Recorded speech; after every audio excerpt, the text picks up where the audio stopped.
Salem Witch Trials by Lydia Chavez.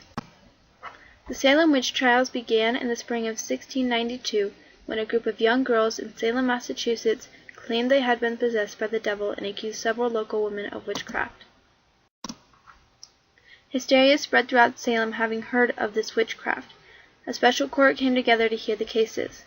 The first woman convicted for witchcraft was named Bridget Bishop. She was hanged that June. 18 others were killed after Bishop. All during this, more than 150 men, women, and children were accused over the next months. By September 1692, the hysteria had begun to abate, and public opinion turned against the trials. The Massachusetts General Court later annulled guilty verdicts against accused witches and granted indemnities to their families. Bitterness lingered in the community, and the painful legacy of the Salem witch trials would endure for centuries.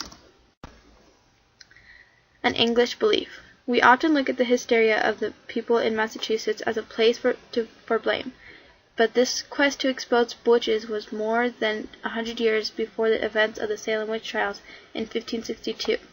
England passed what was known as the Witchcraft Act, and made any practice remotely associated with witchcraft illegal. Books were published to describe what acts of witchcraft looked like, so the general public could recognize them. By 1644, the English governor even had an official position called a witchcraft general. This was more about religion. When push came to shove, the Salem witch trials were less about witchcraft and more about the state of Christianity. People were being sentenced to death because of heresy, which meant that they were showing an outward denial of the demand of Christian beliefs of the time. It was a crime so heinous that the colonial law allowed all other laws to be suppressed to deal with the threat. In modern terms, Salem declared martial law to deal with religious heresy.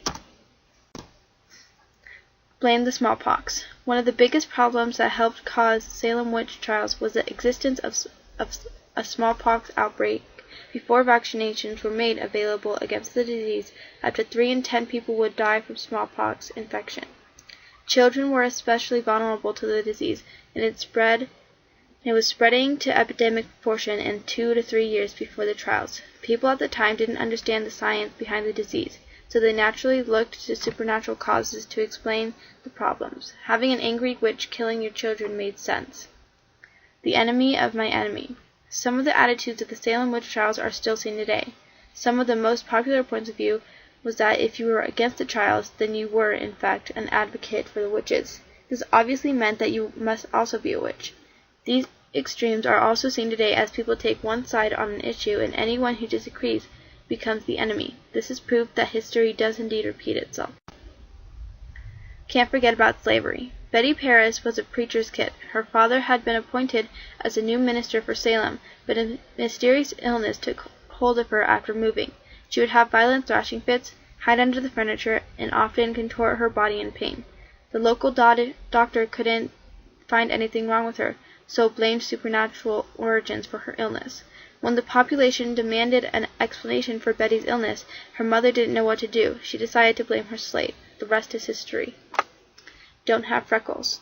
One of the ways that people looked to prove that someone was a witch was to find moles or freckles on the body. This was a place that animals and familiars would feed so that the evil spirits could be maintained. People accused of witchcraft would be stripped of their skin, searched for any blemishes, if there were any. Even if they had always been there, that person would be considered a witch. Because of this, many people were being accused of witchcraft for simply admitting to it, since a confession would typically help them avoid the death penalty. Thank you for listening, and hope you enjoyed.